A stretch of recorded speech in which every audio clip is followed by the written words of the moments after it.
Session में हम क्या एक इनपुट नंबर परफेक्ट नंबर है या नहीं, इसका लॉजिक हम एल्गोरिथम द्वारा आपको कैसे बनाना हम सिखाएंगे।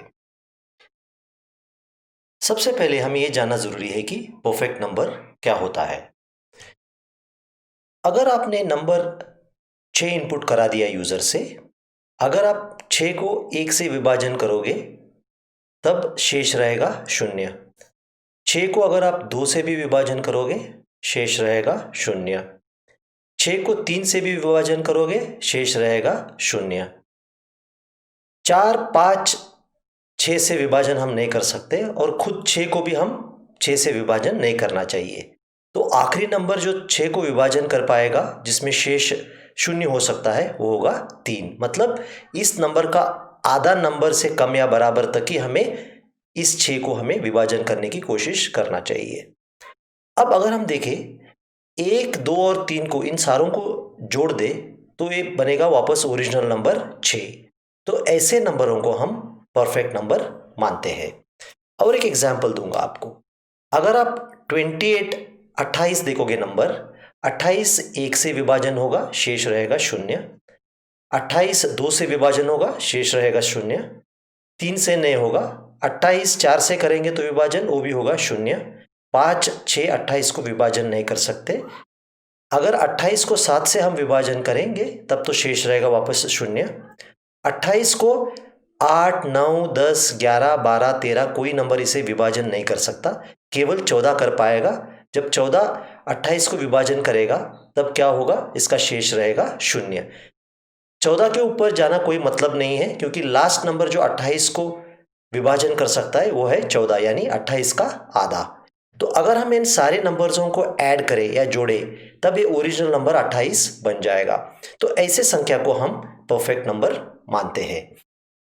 तो इसमें हमें क्या वेरिएबल्स चाहिए ये पहले हमें डिसाइड करना बहुत ज़रूरी है। सबसे पहले हमें एक नंबर वेरिएबल चाहिए जिसमें हम इनपुट नंबर को हम रीड करें या स्टोर कर सके।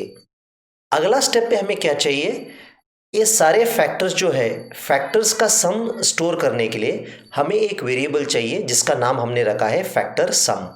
इसको ज़ीरो इनिशियलाइज करना बहुत ज़रूरी है क्योंकि अगर हमने ज़ीरो इनिशियलाइज नहीं कर दिया तो ये कभी इनपुट नंबर परफेक्ट नंबर नहीं दिखाएगा, क्योंकि कंप्यूटर ये इनपुट फैक्टर सम को कुछ भी रैंडम या गार्बेज वैल्यू देगा और कभी 28 का बराबर नहीं होगा। अगला नंबर आपको चाहिए एक वेरिएबल आई।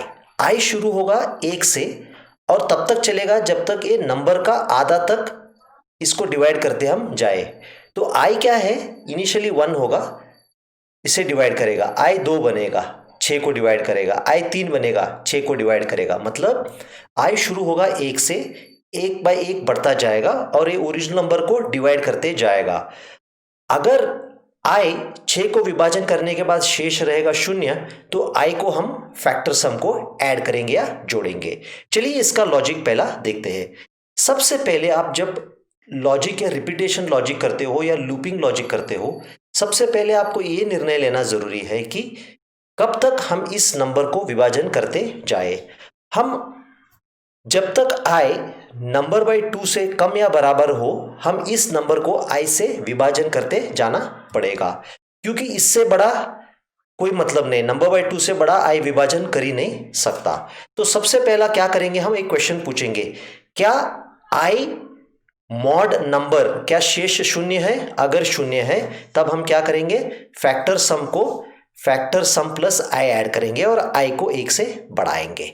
तो इस प्रोसेस चलता जाएगा जब तक आई का वैल्यू नंबर बाई 2 से कम हो। ठीक है, तो ए ब्लॉक अलग है, ये अलग चलता रहेगा, ये हमेशा चलता रहेगा। ये विभाजन करे या ना करे ये लॉजिक होना जरूरी है।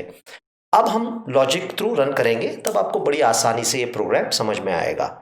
नंबर हमने इसे शुरुआत में कुछ इनिशियल वैल्यू नहीं दिया है, इसलिए नहीं दिया है क्योंकि जब हम कीबोर्ड से नंबर रीड करेंगे इसका वैल्यू जो भी हो ओवरराइट होगा या चेंज होगा। आई का वैल्यू इनिशियली 1 देना बहुत ज़रूरी है। अब 0 से भी शुरू कर सकते हैं लेकिन 0 से ऐड करने में कोई मतलब नहीं है और एक वेस्टेड ऑपरेशन होगा लूप में। फैक्ट सम होगा 0। अब हम क्या करेंगे, जब तक i नंबर बाई 2 से कम है, ठीक है, जब तक i नंबर बाई 2 से कम है तब तक हम ये करते जाएंगे। हम क्या करेंगे, हम ये पूछेंगे कि क्या नंबर मॉड i शेष शून्य है, तब i का वैल्यू हम फैक्ट सम को ऐड करेंगे। फैक्ट सम इनिशियली 0 है तो 0 + 1 0 + 2 जो भी होगा वो चला जाएगा। इसके बाद हर बार चाहे वो नंबर विभाजन हो या ना i से, i को बढ़ाना होगा, i हम बढ़ाते जाएंगे। ये प्रोसेस चलता जाएगा जब तक i का वैल्यू नंबर बाई 2 से कम हो। जैसे ही i का वैल्यू नंबर बाई 2 से एक नंबर से बढ़ेगा तब ये वाइल लूप से बाहर आ जाएगा। वाइल लूप से बाहर आके काफी सिंपल प्रोसेस है। वाइल लूप के बाहर आके हम क्या करेंगे, हम नंबर को कंपेयर करेंगे। अगर ओरिजिनल नंबर और फैक्ट सम यहाँ पे जो हमने यूज किया, अगर वो दोनों बराबर है तब हम कहेंगे नंबर इज परफेक्ट, वरना हम लिखेंगे नंबर परफेक्ट नंबर नहीं है और हम रुक जाएंगे। तो अब हम क्या करेंगे, इस प्रोग्राम का ड्राई रन यानी टेस्ट रन करेंगे, तभी हमें पता चलेगा कि इसका लॉजिक सही है या नहीं है। हम क्या करेंगे, सबसे सेकेंड बड़ा फैक्टर परफेक्ट नंबर जो 28 है हम उसे लेंगे, यानी 6 के बाद अगला फैक्टर परफेक्ट नंबर आएगा 28। तो इनिशियली जब हम नंबर रीड करेंगे, नंबर है 28, i का वैल्यू है 1, फैक्टोरियल सम या सॉरी फैक्टर सम का वैल्यू है 0।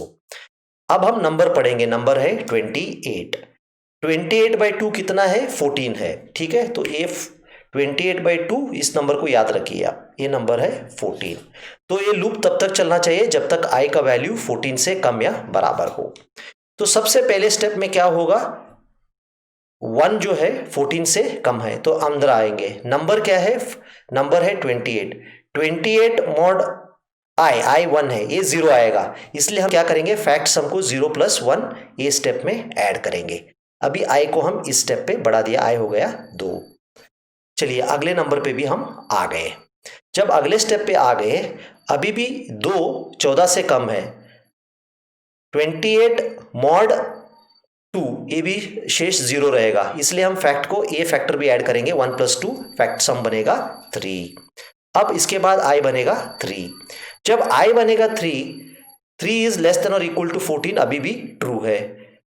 28 मॉड 3 0 ये नहीं होगा, इसलिए केवल i का वैल्यू को बढ़ाएंगे, i हो जाएगा 4। अगला स्टेप पे 4 अभी भी 14 से कम है तो हम यहां आ जाएंगे। जब हम यहां आ जाएंगे 28 मॉड 4 रिमाइंडर होगा 0, इसलिए फैक्ट सम जो भी है था 3 + a 4 होगा, फैक्ट सम हो जाएगा अभी 7। i बढ़ जाएगा 5। 5 28 से विभाजन नहीं कर पाएगा, 6 भी 28 को विभाजन नहीं कर पाएगा। लेकिन जब हम 7 पे आ जाएंगे, 7 अभी भी 14 से कम है और 28 मॉड 7 शेष रहेगा 0, इसलिए हम क्या करेंगे, फैक्ट सम का जो पिछले वैल्यू था 7, वापस से नया i का वैल्यू ऐड करेंगे 7, ये बन जाएगा 14, ठीक है। और इस स्टेप के बाद i का वैल्यू हो जाएगा 8। अब 8 से 9 10 11 12 13 14 तक कोई नंबर 28 को विभाजन नहीं कर पाएगा, यानी i का वैल्यू 9 से 13 तक 28 को विभाजन नहीं कर पाएगा, इसलिए अगला i का वैल्यू होगा 14।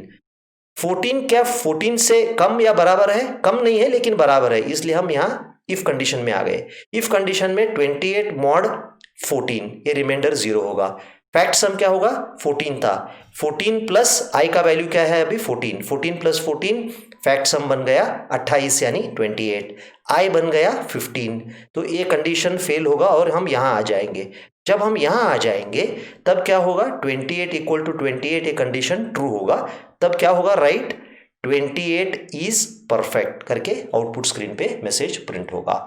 आप नंबर 6 पे ट्राई कीजिए, कोई दूसरा नंबर 35 इस पे भी ट्राई कीजिए, तब ये message not a perfect number आना चाहिए।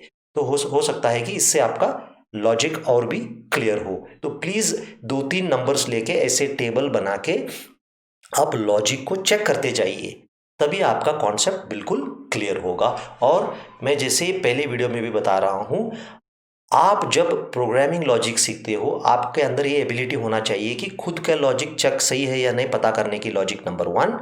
नंबर 2, अगर दूसरों का किसी का कोड है आप उसे पता करना पड़ेगा कि क्या वो लॉजिक सही है या नहीं है, क्योंकि जब आप इंडस्ट्री में जाओगे आप 99% या 100% आप दूसरों को कोड को ही आपको डीबग करना पड़ता है या फ्लो अंडरस्टैंड करना पड़ेगा। तो इसके साथ हम आपसे विदा लेते हैं।